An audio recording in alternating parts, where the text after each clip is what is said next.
오늘은 스가랴 14장 1절부터 할 텐데요.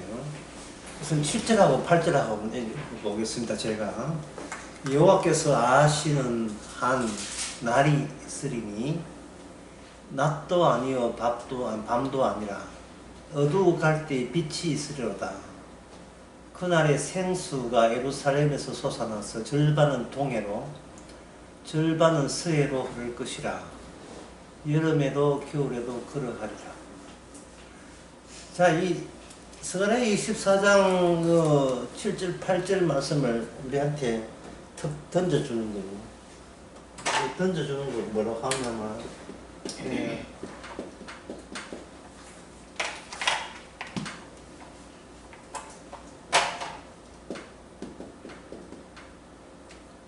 말 건냄, 말을 건넨다. 말이니까 이거는 말씀이고, 인간은 자연 속에 있고,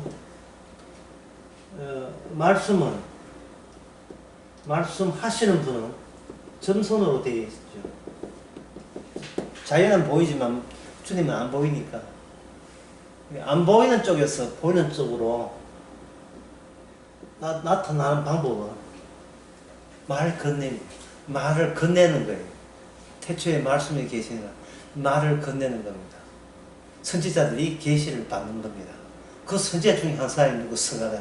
그 중에 하나가 우리가 보고 있는 스가랴 14장 7절에서 8절. 이 말을 건넬 때 인간들은 말을 건넨 것 가지고 이 말을 건넨 내용을 자기 쪽에서 조립해 보는 거예요. 조립해 보면 조립이 안 돼요. 7절에 여호와께서 아시는 한 날이 있는데, 그래, 그 날이 있어. 낮도 아니고 밤도 아니라. 이게 뭐예요? 낮도 아니고 밤도 아니라. 낮이면 낮이고 밤이면 밤이지. 낮도 아니고 밤도 아닌 그런 하루하루가 있었던 적이 있습니까? 없지요. 인간은 자연이라는 일종의 스프, 또 그 안에 들어있어요. 자연의 일부로 들어있어요. 인간의 자연의 일부로 들어있으면서 뭐라고 자처하냐면 자연의 대변자로 자처합니다. 대변자. 우리가 자연을 우리가 정복했다. 자연은 우리 손아귀에 있다. 이렇게 우리가 다룰 수 있다. 이렇게 말하는 거예요. 그러면 이거는 자연의 일부가 아니고 자연의 타자하는 것은 투수할 때 이것처럼 타자를 알고 남이라는 뜻이에요. 자연을 지켜보고 있는 어르신네가 되는 거예요. 인간은 어르신네.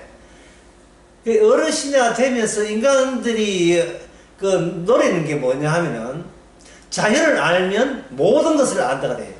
자연을 알면 모든 것을 안다. 자연의 질서를 알면 진리는 우리는 획득했다. 동물이 죽고 식물이 죽고 인간이 죽는다. 그러면 죽음은 그걸로 자연에서 와서 자연으로 끝인다. 인간은 자연에서 와서 자연으로 간다. 그러니까 대표적인 자연은 뭐냐면 인간의 구성 요소는 세포다. 이게 물질이다. 인간은 물질이다. 물질이고 물질이 이렇게 죽어서 산소가 공급되지 않으면 이거는 흙으로 돌아간다. 그래서 인간들은 이 정도만 알아도 우리는 얼추 알 것 다 안다. 이렇게 자연에 대한 어른으로 자부합니다. 자, 인간들이 이런 생각을 갖고 자기 자신을 규정하는데 자신감을 가질 때 뭐를 놓치고 있는 거예요? 뭐를 놓친 겁니까? 여기 앞에 뭐 있죠? 뭘 놓쳤죠? 말 건냄을 놓친 거예요. 인간은 이렇게 참으로 찌르면 피가 날 거고, 손에 못을 박으면 피가 나게 되면, 그거는 나중에 심장이 정지되면서 죽는다. 끝. 이게 바로 인간들이 자신감을 갖고, 인간들이 알고 있는 아는 진리 안에서는 그게 옳다고 생각했죠. 근데 이 말 건냄에서 뭐가 들어있냐 하면 예언성취가 부활로 증명될 것은 된다는 것은 인간으로서는 상상도 못한 겁니다. 자기가 어른인데 이 눈에 보이는 이 자연 세계에 대해서는 자기가 꽉 잡고 있어요. 서로가 서로를 향하여 우리 보고 무식하다 소리 하지 마. 모른다고 이야기하지 마. 우리는 알아. 다 알아. 창으로 째면 죽고 못에 손장 못 정하면 죽어. 끝이야. 그런데 부활했는데 심지어 창자국 목자까지 그대로 지니고 있으면서 부활해버렸어요. 그럼 이거 어떻게 설명할 거예요? 인간이 아는 진리라는 범주 안에 주님의 말 건네는 애초에 주님의 말씀은 인간이 설정한 진리 구역 안에 들어올 마음이 없습니다. 깰 마음이죠. 깨는 거예요. 인간이 그 자연을 보고 연구하는 그것은 그 이유가 있어요. 인간은 원하는 뭘 원하냐면 안정성을 원합니다. 사람 살아가면서 뭐 돈 버는 것도 중요하고 다 중요하지만 나이 들어보면 고요하고 평안하고 안정적인 삶, 그걸 원해요. 모든 인간들. 나이 한 60 넘었다. 그러면 60 넘으면 뭐 출세고 성공이고 뭐 돈 버는 것도 귀찮아. 그냥 안정적으로 살면 되겠어요. 한 달 수입이 한 2천 정도는 되고 아파트는 50평, 차는 한 3대 정도, 그 정도, 정도. 전부 아들은 뭐 그냥 아무 때나 결혼하시면 돼요. 딸은 판사하고 결혼하고 아무 때나 시키면 돼요. 둘째 딸은 의사하고 하면 되고, 큰 아들은 한의사 며느리만 그냥 아무 때나 그냥 턱 던져만. 그러면 이제 부모로서는 할 도리 다 하고 그냥 안정적으로, 연금은 한 최소 한 1,000만 원 정도 연금, 계산해가 안정적으로. 그러면 뭐 됐지 뭐. 이게 안정을 원하는 거예요. 그런데 스가랴 14장 그 안정적을 원하는 것을 하나님께서는 말 건nem을 통해서 그걸 예루살렘이라고 합니다. 그 예루살렘의 14장 1절에 보면 내가 그날에 이르르니 내가 이방 나라를 모아서 예루살렘을 싸우게 한다. 예루살렘을 싸워가지고 예루살렘의 성읍에 함락되고 가옥이 약탈되고 부녀가 욕을 당하며 성읍 백성이 절반이나 사로잡혀 가리니 남은 백성은 성읍에서 끊어지지 않아야 이래 되어 있어요. 인간은 안정을 원하지만 하나님께서는 이 안정을 깨트려버립니다. 와, 이게 하나님의 일이에요. 우리는 안정을 원해요. 알만큼 알고 눈에 보이는 자연에 알만큼 아니까 우리는 마음 편하게 여생을 보내고 싶어요. 마음 편하게 골칫거리 없이 아무 사고 없이 무탈하게 그렇게 살고 싶어요. 그런데 그 하나님께서 그 안정을 흩어려 버립니다. 그리고 다 깨져버린 이 도성, 인간이 원하는 안정적 도성을 하나님의 불안정으로 가득 채워가지고 우리에게 돌려보내죠. 돌려보낸다는 건 무슨 뜻이냐 하면은 시장에서 상인들이 계산할 때 이거 5만 원인데 이거 뭐 좀 깎아 안 되겠습니까? 이거 원가 남지 않는다 해놓고 계산기를 자기 쪽으로 먼저 해가지고 따 해가지고 딱 돌려보내지. 요거까지 42,000까지인데 요거 돌려보내. 지금 사정이 이렇습니다. 말하기 싫거든요. 딱 하다 사람하고 말하기 힘들어 안 돼요. 기계로 보여주는 거예요. 주께서는 예루살렘을 불안정으로 채워가지고 이게 네 현실이다. 자 봐라 하고 계산기 돌려 포기하듯이 우리에게 포기하는 겁니다. 불안정입니다. 그럴 때 너희들의 안정성을 얻고자 하는 너희들의 살만한 도시는 예루살렘은 아니다. 예루살렘을 파괴시켜버려요. 그리고 왜 파괴시키느냐? 여기에 인간 같은 인간은 없다. 인간 같은 인간은 없다. 말 건냄을 통해서 올바른 인간이 등장해야 되는데 인간들은 말 건네을 차단하고 끊어버리고 눈에 보이는 자연의 일부이면서도 자연을 지배하려고 한 거예요. 자연의 일부이면서도. 자연의 일부로서 자연의 질서를 파악하게 되면 자연 전체를 통치할 수 있고 자기 필요한 것을 빼먹을 수 있다고 생각하는 겁니다. 그래서 예루살렘을 파괴한다고 이렇게 할 때 이때 우리가 선지자의 심정을 한번 생각해 봅시다. 선지자의 심정을. 선지자의 가장 기쁜 순간은요. 선지자가 제일 기쁜 순간은 내 살 길이 열릴 때 아닙니다. 내 미래가 안정적일 때 아닙니다. 내가 숨통이 터여질 때 아닙니다. 선지자가 제일 기뻐한 것은 주님이 살아 계시고 말씀대로 일하신다 이전입니다. 내가 일하는 게 아니라 주께서 일하시는 것을 선지자는 제일 기뻐합니다.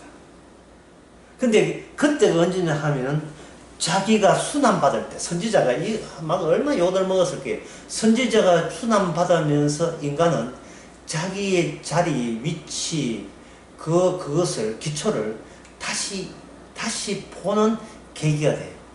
내가 살아가는 게 정상일까? 내가 내 바탕은 온전한가를 사람이 자기 뜻대로 안 되고 난간에 부딪히고 어려울 때 내가 누구야? 나 지금 제대로 사는 거야? 다시 돌아보게 하는 거예요. 사람이 순환받지 않으면요, 자기를 재해석할 이유가 없습니다. 관성의 법칙에 의해서 사는 대로 사는 게 제일 편하거든요. 지금 이 자연에 대해서 인간들은 오해하고 있는 것이, 하나님의 말씀에 의하면 자연은 심판의 도구예요. 심판의 도구인데 인간은 자기가 어딜 봐서 나를 심판해? 자기는 심판 대상이라고 이야기하는 거예요. 자연을 잘 구슬려서 거기서 법칙을 끄집어내서 편리한 대로 밥 먹고 살면 되지. 내가 자연에서 원하는 것만 빼내면 됐어. 나만 살면 결국 헤헤거리면 나는 이익 봤다. 이러면 끝나는 거예요. 근데 선지자 입장에서 이런 말씀한다고 선지자에게 돌아올 이유가 뭡니까? 선지자가 이런 계시 받아서 이렇게 가르칠 때 선지자 몫으로 돌아온 게 뭡니까? 없어요. 이 말은 내가 어떻게 안정적이냐가 아니라 우리 주님이 하는 일이 얼마나 안정적이냐가 더 중요한 문제거든요. 주의 하는 일의 일관성. 그래야 내가 나를 안 믿잖아요. 내가 나를 믿어버리면 초조해져요. 지금까지 편안하다가 내일 이 어떤 일이 벌어지고 어떤 사건 터져버리면 지나온 모든 안정성이 다 허물형이 되는 겁니다. 참, 제가 이 말 하는, 이런 제가 믿더라도 여러분 들어주셔야 되는데, 만약에 어떤 사람이 58년 동안 살았다. 아무 문제가 탈이 없고 살았다.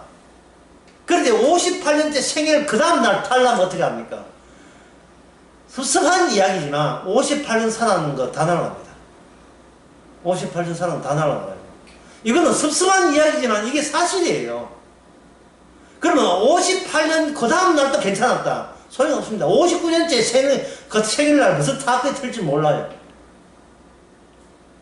그러니까 이게 생각을 바꿔야 돼요. 나는 안정적을 원한다. 원하지요. 뭐 잘못돼서 원하죠. 말 건nem이 없으니까. 하나님의 계시를 모르니까. 자기 이익만 생각하니까 늘 초조한 가운데서도 뭐 이만하면 선방했다 하고 이렇게 하죠. 하지만 무슨 일이 터질지 아무도 몰라요. 차라리 선지자처럼 생각을 바꿉시다. 내가 어떻게 되든 죽이 되든 밥이 되든 상관없이 주의 일의 일관성에다가 우리가 갈아타야 돼요. 이 버스 갈아타야 돼요. 이게. 내 몸을 내가 꾹 쥐고 있지 말고 내 몸에서 내가 탈출해야 됩니다. 내가 자연의 일부잖아요. 자연의 일부인데 내가 자연의 일부에서 탈출해야 돼. 탈출하는 방법은 마을 건네에 올 때 이 나를 버리고 마을 건네에 나를 여기다가 올라타는 겁니다. 그 마을 건네에 나를 섞어 넣는 거예요. 섞어 넣으면 이게 오늘 제목으로 삼고 싶은데 제목으로 삼고 싶은 제목이 이거예요.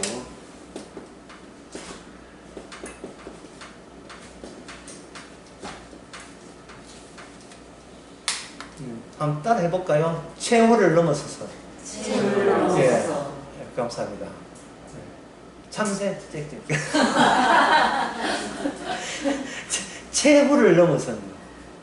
최후를 두려워하고 기다리는 게 아니고 최후마저 넘어서 버리는 거예요. 최후를 이렇게 바라보는 게 특히 최후는 안 돼 이게 아니고 마지막을 바라보지 말고 마지막에 뒤편을 보는 거예요. 네. 앞에서 보면 멋있는 디자인된 영국 풍경이지만 뒤에서 보면 베네아판 누런 베네아판 멋지한 베네아판 나오죠. 이게 섹터의 뒷모습입니다. 최후의 뒷모습을 바라보는 사람 세상에 그보다 더 안정적인 사람 없습니다. 최고입니다. 이게 최고예요.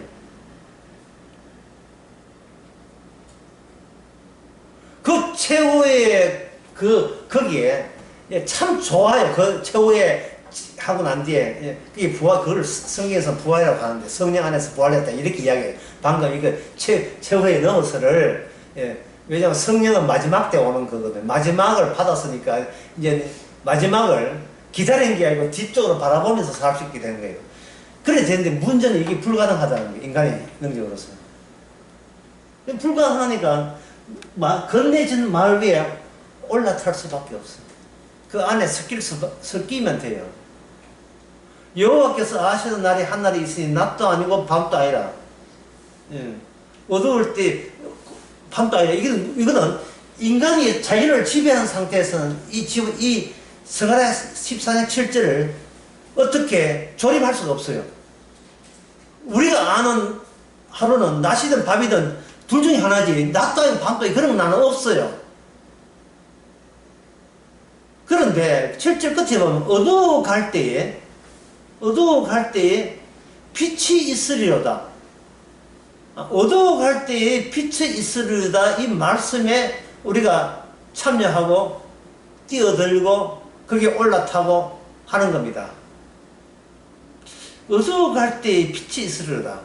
이거는 내가 조립하거나 내가 구성할 이유가 없어요. 왜냐하면 이미 말씀에 올라타 버리면 나의 주인장이 말씀이 되어버려요. 내가 굳이 도대체 그 모습이 어떤 모습입니까? 니는 알 거 없어. 이러면 끝나는 문제예요. 우리가 알아서 믿는 것은 믿음이 아니거든요. 그건 우리의 의지고 판단이죠. 어두워 갈 때에 빛이 있으리라. 그러면 빛이 오기 전에 먼저 앞 순서가 뭐다? 어둡다는 게. 그 어둡다를 저는 최후로 본 겁니다. 최후가 와야 돼요. 마지막이 와야 되고, 마지막에 온다는 그 절차를 거쳐야, 그 다음에 최후를 뒤에서 볼 수 있는 그런 경우가 생겨요. 이런 자를 가지고 뭐라고 하냐, 이걸 남은 자. 네, 남은 자에는 어떤 공통점이 있느냐? 모두 다 최후를 거친 자. 최후를 거친 자예요. 자, 자연세계에서 최후라는 건 죽음이에요. 흙이 되는 겁니다. 그래서 자연세계는 끝은 끝이에요. 끝 너머는 없어요. 죽음은 죽음이지. 죽고 난 뒤에 만나자 이런 거는 이 자연세계는 적용이 안 됩니다. 물리학적으로, 생물학적으로, 의학적으로 죽고 난 뒤에 모인 유령의 동무회 이런 것은 생물학적으로 그걸 논문 제출이 안 돼요. 그 박사학위 논문이 안 됩니다. 그거는 10년 과학이지. 그게 10년 과학도 아니에요. 이제 하여튼 과학은 그런 것을 용납하지 않아요. 과학이라는 건 딴 게 아니고 똑같은 일이 반복될 때 과학이에요. 반복되지 않으면 이건 요술이고 마술이고 미신입니다. 똑같은 경우가 똑같이 반복돼야 돼요. 똑같은 효과가 나야 돼요. 똑같은 결과가, 동일한 결과가 주어져야 되는 겁니다. 그게 과학입니다. 그러니까 이 과학적으로, 과학이 진리를 우길 때, 이 스가랴 14장 7절, 8절 같은 말씀은, 이거는 뭐 생뚱맞는 이야기예요. 예. 나 17장, 7절, 8절 나는 거부할래. 나 안 믿을래. 이래 버리면 그 사람은 최후의 세트장 너머를 못 가죠. 최후를 넘어서지를 못하고, 예. 그냥 버틸 때까지 버티다가, 그 다음에 내일이 어떻게 작살날지 그거는 버들을 떠는 거죠. 주님께서는 이 자연을 통해서 뭐냐 하면은, 자연을 통해서 심판하겠다 이 뜻입니다. 심판하는 이유는 인간 같은 인간은 없다. 이게 심판의 이유입니다. 인간 같은 인간은 없다. 주일 날 설교 제목이 가짜 인간인 거 아시죠? 인간 같은 인간은 없는 겁니다.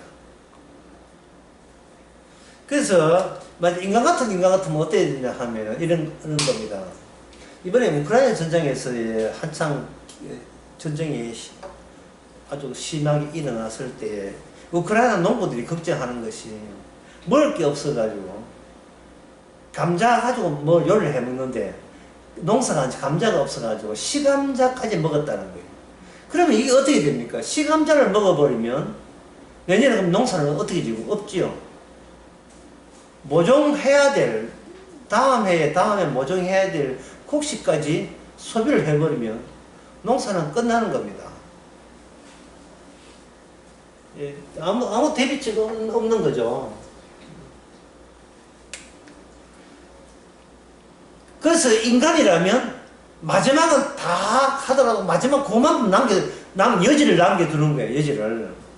이게 말씀을 듣고 복음을 들을 때 두 종류의 사람으로 구분될 수 있는데, 하나는 뭐냐 하면은 그 말씀을 받아들여요. 그 말씀 옳다. 하지만 그 말씀이 엉터리일 경우에 나를 살릴 수 있는 그 시감자 또는 모종할 최고의 곡식만큼은 딱 오버시 나온다는 말은 딱 챙겨놓는 거예요. 그런 자세로 듣는 사람이 있어요. 그거는 자기의 최후는 어떤 경우라도 하나님이 오고 예수님 앞에라도 나의 최후를 나는 내드리지 않겠습니다. 나는 내 혼자 죽을 수 없습니다. 나는 끝까지 내 것은 내가 지킨다는 작은 그 일말에 다시 내가 제기할 수 있는 그 마지막 재료 하나만큼은 못 놓겠다고 버틴 사람이 있는 반면에, 그 반면에 어떤 사람은 복음에 들어오면 그야말로 좋은 의미에서 멍청한 거예요. 그냥 믿어버려요. 저 어떻게 하려고 이런 거예요. 저 뒷감당 되겠어. 그 뒷감당이 보고 난 모르고. 이 성경 말씀이 유일한 현실이다. 인간들이 하는 과학적 현실이 아니고 이것만이 이게 유일한 현실이다. 그 이유가 뭐냐? 예수님께서 죽었다가 부활했기 때문에. 이 부활 때문에. 죽었다 하는 건 누가 다 아는 거고요. 이순신 죽은 건 다 알아요. 1492년 심지한테 다 아는데 이순신 장군에서 부활했다. 이 이야기는 우리는 아무데나. 지금 이순신 장군이 부활해도 안 믿어요. 부활하면 내 진리 체계가 모독을 받기 때문에 용납이 안 돼요. 죽은 예수는 좋아하는데 살아있는 죽은 이순신은 인정하는데, 동상 세우고 인정하는데 광화문에다가 살은 이순신은 죽여버려요. 사람들이 교회 와서 예수님 존경해요. 우리 죄를 죽었다. 그런데 지금 우리를 그동안 우리 인생을 이끄신 것은 내가 아니고 주님께서 살아서 지금까지 우리가 살겠다는 그 부활하신 주님은 만나면 죽여버립니다.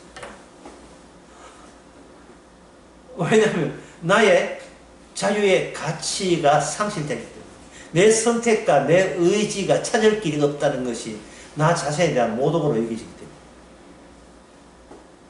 때문에 교회 와서 자신까지 무게질 필요는 없다 이러는 거예요. 이 마지막 그 시감자같이 마지막 다시 내가 재기할 수 있는 걸 하는 것은 그게 내가 마지막 남은 나의 자존심이에요. 마지막 남은 나의 자존감. 그것마저 파괴된다면 우리는 무의미하게 되어버리죠. 예. 그렇게 되면 뭐냐? 수요설교 다시 해야 돼. 수요설교 다시 해야 돼. 인간의 걱정하고 무서운 이유는 내가 대상 사람이 아니다고 티날까봐, 짐승이 될까봐. 그리고 지금까지 내가 예서서 공대로 살아오는 것이 다 의미 없을까봐 겁나는 거예요. 그래서 주님께서는 예루살렘을 중심으로 했어요. 예루살렘의 시본적으로 심판을 해버립니다. 아까 심판한 대목이 14장 1절에 나오죠.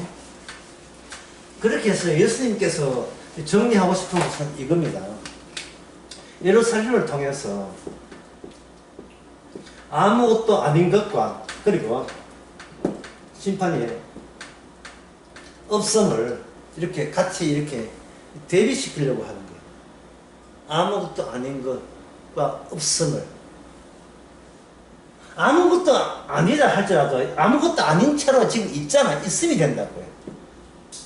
그러면 없음은, 이거는 아무것도 없지요. 그러니까 없음이 된다면, 없음이 있다는 말은 엉터리 말이니까 아무것도 없는 거예요. 주님께서 예루살렘을 철저하게 공개하는 것은 이 예루살렘이 아무것도 아니라는 것을 알리기 위해서입니다. 아무것도 아니라는 것을. 인간이 시감자 하나, 그 마지막 최고의 자존심 하나는 마지막 남기는 것도 버티잖아요. 그 사람이 만약에 예수님께서 유대인 집 이스라엘 보고 이야기하니까 예루살렘입니다. 예루살렘은 주께서 우리를 구원하러 찾아오실 것이다. 언젠가는 예루살렘이 회복될 것이다. 예루살렘에 메시아가 온다. 그 전부터 이미 메시아가 약속을 했다 이 말이에요. 예루살렘은 내가 다시 건설하고 든든하게 될 것이다. 예루살렘만큼은 다치지 않는다. 그러면 그들이 이방 민족한테 당하고 수모 당해도 피할 자기의 안정성, 인간의 안정성을 원하죠. 안정성은 어디서 마지막에 피다처로 삼을 수 있습니까? 예루살렘인 거예요. 이게 시편에 가득 나와요. 시편에 시온은 나의 반석이 안식처요. 이게 예루살렘에 가게 되면 결국은 하나님 여기서 만남의 장소가 되어가지고 우리를 찾아러 온다고 믿는 거예요. 예루살렘. 그런데 주님께서 여기서 예루살렘에 있는 이걸 가지고 뭐 하느냐? 거세하는 거예요. 거세. 아무것도 아닌 자를 아무것도 아니게 하는 절차를 통해서 그 아무것도 아닌 인간 그마저 없애버리는 겁니다. 살려고 하는 나를 없애버려요. 그리고 우리는 있다에다가 많이 양보해라. 많이 스스로 겸손하고 양보해서 하나님 저 아무것도 아닙니다. 그래 죽어라. 그래서 아무것도 아닌 이 정도로 아무것도 아닙니다. 난 죄인입니다. 설마 이것마저 거세할 거야. 그마저 거세해버려요. 그러니까 아무것도 아닌 것 가지고 뭔가 다시 하면 나를 소생시킬 수 있는 그 마중물이라 합니까? 마지막 남은 나의 자존심마저 주께서는 자살해버립니다. 그러면 여기 뭐가 없음이 되어버려요. 여기서 이제 유명한 어려운 단어 하나가 이렇게 등장하는데, 단어는 정말 어려운 단어인데요. 여러분 이제 실력이 되니까 들어보겠습니다.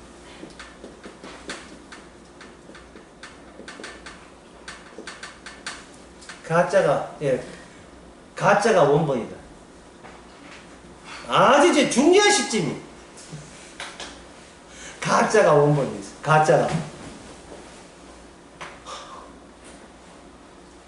우리가 생각하는데 가짜 되기는 이거는 전부 다 엉터리예요.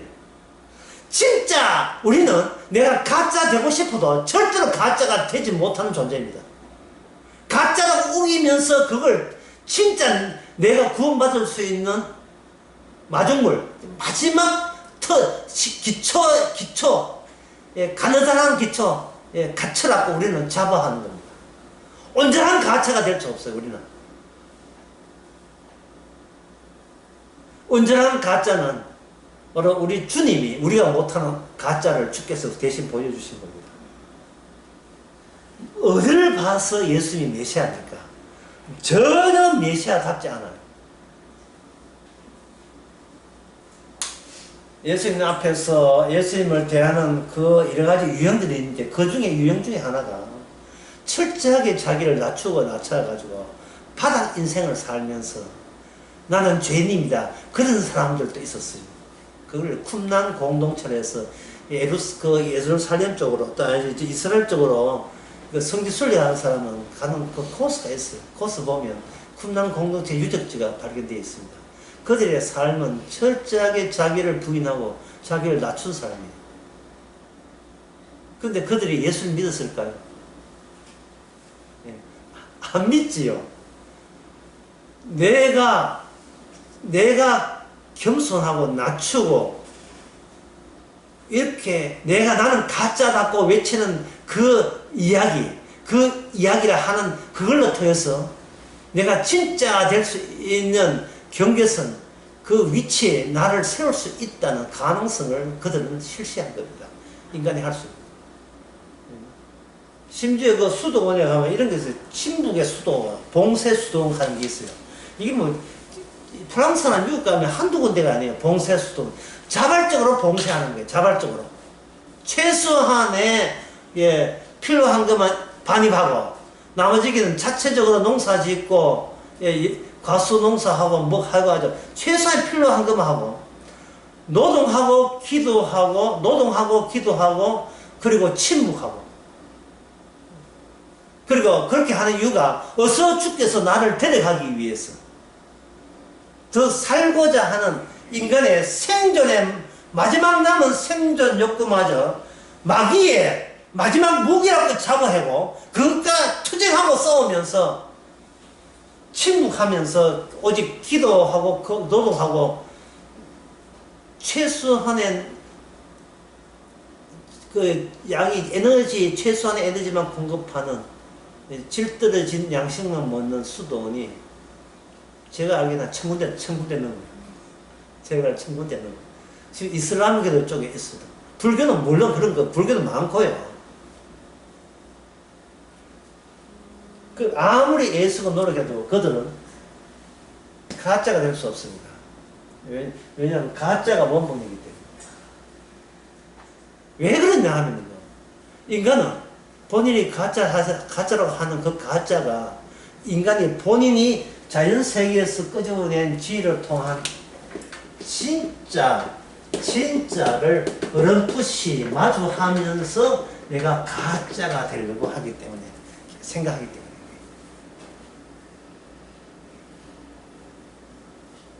그래서 내가 진짜 가짜 인간을 알려면 반드시 뭐가 필요하냐 하면 거세를 해야 돼요. 이게 마지막 내가 죽는 까지 주께서는 아주 냉정하게 그걸 잘라버려야 돼요. 뭐를 통해서? 자연을 통해서 잘라버리고 그것이 바로 스가랴 14장의 이야기입니다. 14장 이야기 1절부터 나오는 거예요.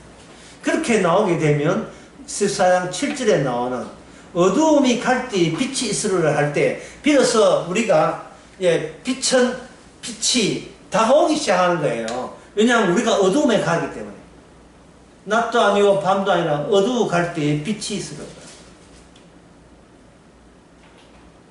여호와께서 아시는 한 날이 어떤 날이냐 하면은 7절을 우리가 체험하는 자연세계의 자연현상으로 하면 기껏 이렇게 생각합니다. 이게 점점 더 밤이 깊어지고 어두워서 새벽인데 이거는 뭐 동이 털쯤 돼가지고 이 밤이야 낮이야 구분 안 나는 경계선에서 좀 더 약간만 기다리면 드디어 새벽이 다 해가 떠올라서 낮이 되다.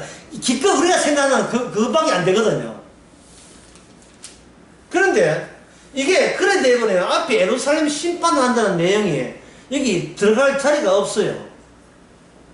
심지어 그 심판하는 모습을 한번 봅시다. 4절에 그날에 그의 발이 예루살렘 앞에 동쪽 감람산에 섰을 것이고 감남산은 그 한가운데 동서로 갈라져 매우 큰 골짜가 되어서 절반은 북으로 절반은 남으로 옮기지고, 이거는 이 감남산이 쪼개진다는 거예요. 그 감남산이 어디에 있느냐면 예루살렘 앞에 있어요.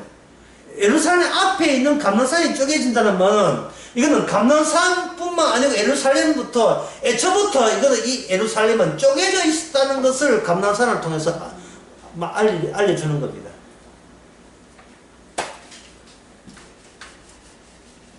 무슨 말을 하는지 잘 모르겠지, 전부 다 이게. 그래서 이 문장을 한번 정리해 봅시다. 사라지는 매개자. 사라지는 매개자. 인간이 두려워하는 이유 중에 하나, 무의미가 되는 것도 두렵겠지요.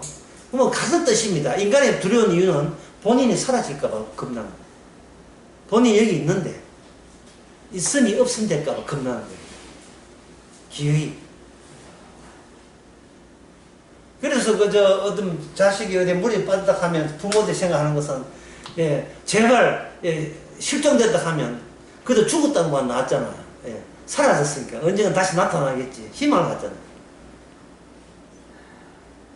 시체라도 찾아야 내 마음이 안정성을 얻겠다. 이 이유가, 인간은 사라지는 것을 굉장히, 눈앞에서 사라지는 것을 굉장히 겁을 냅니다.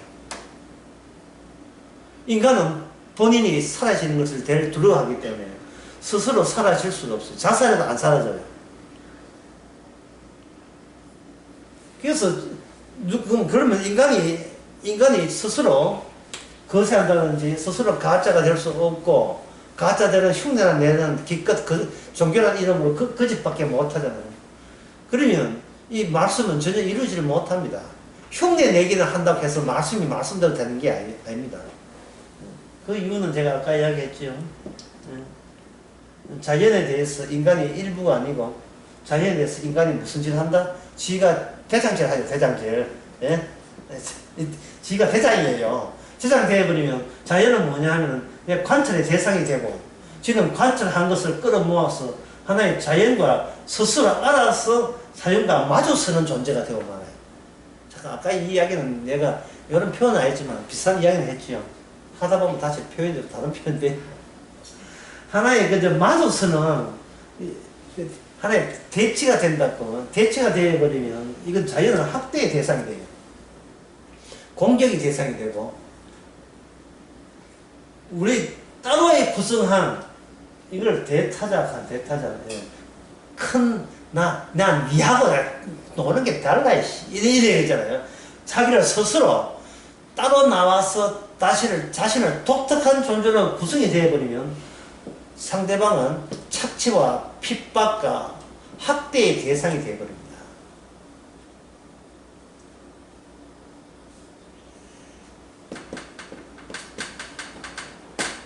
무리와 군정의 차이. 차이를 아셔야 돼요.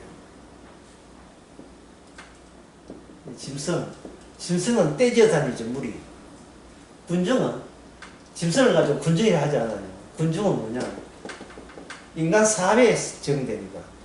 인간 사회는 여기 본인들이 지도자를 원해요. 본인들이. 이게 대타자를 원한다고. 큰 어르신들을 원해요. 그렇지 않으면 인간은 힘들어서 못 살아요. 만약에 어떤 남자가 여자가 싫다 했는데 어떤 남자가 계속 따라옵니다. 그래서 이 여자가 할 수 없이 경찰에 고소해가지고 뭐 재판한다 합시다. 그런데 남자가 성질 나가지고 그 여자 따라해가지고 칼로서 그 여자 검모한테 죽여버렸다 칩시다가 아니라 어디 신당초 쓰이는 이 사건이 스토끼가 죽였어. 할 때 만약에요, 상상인데 그 만약에 그 오빠가 있다면 1번 재판하고 싶다, 2번 그 남자 똑같이 칼로 죽이고 싶다, 몇 번이겠어? 죽이기 쉽지요. 재판하고 싶지 않아요. 그게 바로 현재 미국 사정이에요. 왜 미국에서 미국의 왜 무기 회사에서 왜 자꾸 그 무기가 가서 더 잘 팔리는 이유가 뭐냐 하면은 여러분들이 당했던 그 피해를 국가가 제대로 충족시켜주지 못한다는 점을 무기 회사는 부각시킵니다. 이에는 이, 눈에는 눈. 이래야 만족스러워요. 사실은 우리의 욕망은 이빨 2개 뿌렸는데 이빨 4개 뿌려야 만족하진 않아. 그건 심한 거고. 최소한 균형은 맞춰줘야 원하이라도 풀 수 있다 이 되는 거예요. 그런데 미국에 재판하면 뭐 셋 달고 넉 달고 다 하고 나중에 뭐 사형 제도도 없고 거기서 국민 소송 내가지고 잘 먹고 잘 남은 가장 완전히 사람 죽여놓고 지는 저기서 교도소에서 고참된 돈도 하면서 사형도 없는데 10년 20년이고 그 뭐 기술 배워가지고 뭐 훌륭한 소야 사람도 없고 그래 돼버리면 어떻게 되겠어요? 왜 그렇게 되면 그런 피해자가 받은 억울함은 어떤 인간은 사람 죽여놓고 편안하게 살고 어떤 사람은 상처를 품에 안고 어떤 한순간도 마음 편하게 못 살고 누가 감옥살이 하는 거예요 지금 둘 중에 가해자가 감옥살이 하는 게 아니고 감옥 호텔에 사는 거고 교도소 이 피해 입은 사람이 감옥살이 하는 이 불합리한 세계 이거는 아무리 따져도 납득이 될 수가 없지요. 그러면 어떤 강도가 도움자 들어왔을 때에 니 들어가면 우리 경찰에 신고한다 이래야 될 문제가 아니잖아요. 그쪽은 지금 총 들고 오는데 그쪽은 그 총 들고 왔을 때 LA에서 한인가게에서 만약에 내가 한인가게 편집한다 그 어떤 흑인이 총 들고 왔다 여기는 그 정도는 안 되죠. 그 장총 들고 들어가 기다렸다 빵 그전 쏘아버리죠. 왜 쏘았습니까? 먼저 쏠라 했는 것 같아서 먼저 쏘았다. 끝난. 한 대 맞고 쏘면 안 돼요. 왜냐면 이미 죽었기 때문에 쏠 수가 없잖아요. 이게 인간이 맞아요. 왜? 인간은 누구든지 나를 건드리면 인간은 믿고 살인하고 싶은 충동이 우리 아담으로부터 물려받은 거예요. 이게 인간다워요. 국가의 체안에 맡겨서요. 이거는 전혀 우리의 본성과 안 맞는 거예요. 따라서 내가 복수를 해도 내가 복수해야 돼. 피해자 내가 복수해야 돼. 그런데 말입니다. 그렇게 하게 되면 집집마다 총 다 있고 집집마다 방마다 총 다 있어요. 아들 총 있고 엄마 총 아빠한테 방 다 있어요. 그렇게 돼버리면 어떻게 되느냐 하면은 진짜 지옥입니다. 대혼란이에요. 총을 갖고 있어도 문제가 이제 더 큰 문제가 있나. 오만 사고는 문제가 아니고 조금 기분 나쁘면 무조건 쏴버려요. 내 기분 안 와줬다고 무조건 쏴버려요. 문자 씹었다고 쏴버려요. 어쩔 수 없이 총 다 빼앗고 어쩔 수 없이 교도소 만들어서 이런 식으로 별 만족스럽지 않고 불만 불평이 많더라도 이건 재수 없다 치고 멀쩡한 대부분의 사람들을 보호하기 위해서 사형제도 없애고 사람 죽인 사람 교도소 집어넣는 이 방식 그렇게 할 때 어쩔 수 없이 뭐냐면 뭘 믿어야 돼요? 국가를 믿어야 돼요. 국가가 대타자가 되는 겁니다. 그게 뭐냐? 예루살렘이고 그게 이스라엘이에요. 그러니까 그것을 주께서는 폭격해버리고 거세해버리고 심판해버리고 자연 안에서 인간들이 나름대로의 아이디어를 끄집어내가 국가의 법질서가 우리를 지켜주는 한 약간은 우리가 안정감을 숨을 쉴 수 있다라는 심지어 그것마저 주님께서 네가 이렇게 하면 네가 아직도 네가 가짜인 걸 모르는구나. 네가 거세 대상인 걸 모르는구나. 하고 공격합니다. 공격하니까 국가가 그 공격하는 메시아를 어떻게 했습니까? 십자가 죽어버렸죠. 그러면 예수님은 뭐가 돼요? 하나님 말씀 건너으로 오신 그분이 본인이 말씀이에요. 태초에 말씀이 계시니 그분이 곧 예수님이에요. 그 예수님이 어떻게 됐어요? 이 인간 세계에서 사라져버렸죠. 누가 하나님과 자기 백성을 매개하고 연결시켜주는 분이 중보자가 사라져버렸죠. 그러면 성도는 이게 말씀의 완성입니다. 성도는 이 사라져난 매개의 그 말씀에 올라타서 같이 사라지게 되면 아까 제목을 뭐라 한다 했습니까? 최후를 넘어서 최후를 넘어설 수가 있죠. 마지막을 넘어설 수 있는 거예요.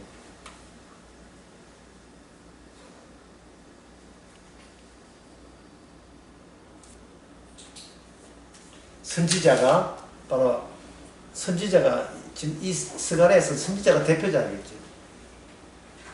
말씀을 녹임쓰게 되면 어두움이라는 것은 필수적이라는 겁니다. 그리고 어두움 속에서 뭐 눈 뜨고 난 어두움 빛 오는 보자 그것도 하면 돼요. 어두움 속에서 모든 인간은 것에 당해야 돼요. 빛을 기다리는 사람 단 한 명도 없어야 됩니다. 빛을 기다리고 싶은데 왜 빛이 안 오지? 이런 인간도 하나도 생겨나지 않아야 돼요. 어떤 사람들이 있느냐? 빛이 와서 빛을 알아보지 못한 사람들만 있어야 돼요. 그래야 뭐가 생기느냐? 없음에서 있음이 순전히 사라지는 사라졌던 이 매개자의 솜씨로 작품으로 이 새로운 성도가 생겨나는 겁니다. 아시겠습니까? 예. 어두움이 어두움다워야, 그게 어두움 중에서 어느 한 인간도 빛을 기다리는 사람이 일체 없어져야 그때 빛이 오게 되었어요. 이 최후는, 우리가 기다리는 최후는 최후가 아닙니다. 그러니까 혼인잔치에 처녀 10명이 있었잖아요. 신랑은 하나 10명이 있었죠. 10명 중에서 잠 안 잔 여자는 있습니까? 없습니까? 단 한 명도 없어야 돼요. 단 한 명도 없어야 돼요. 모두 다 잠을 자야 됐습니다. 모두 다. 다만 그 지혜로운 여인은 말씀을, 건네온 말씀을 옆에 기름으로 생각하고 옆에 해놓고 이 말씀의 실천자는 나가 아니다. 잠자지 마라 벌써 5분 뒤에 잠자고 있어요. 잠자지 다 하면 안 돼. 신랑 오면 못 만나 그걸 자고 있어요.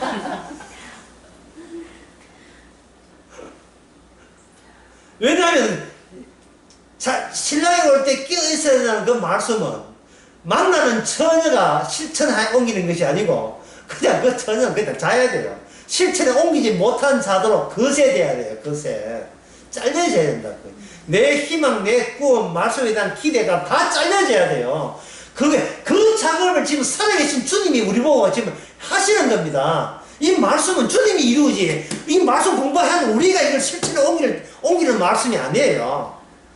우리는 그냥 빵점 맞으면 돼요. 속 편합니다. 천하겠습니다. 그래서 내가 오늘 강의 첫째 했잖아요. 안정성이라 하는 것은 주님이 하시는 일의 안정성이지, 내가 안정성을 기대하면서 하는 안정성은 이거는 제거 대상입니다.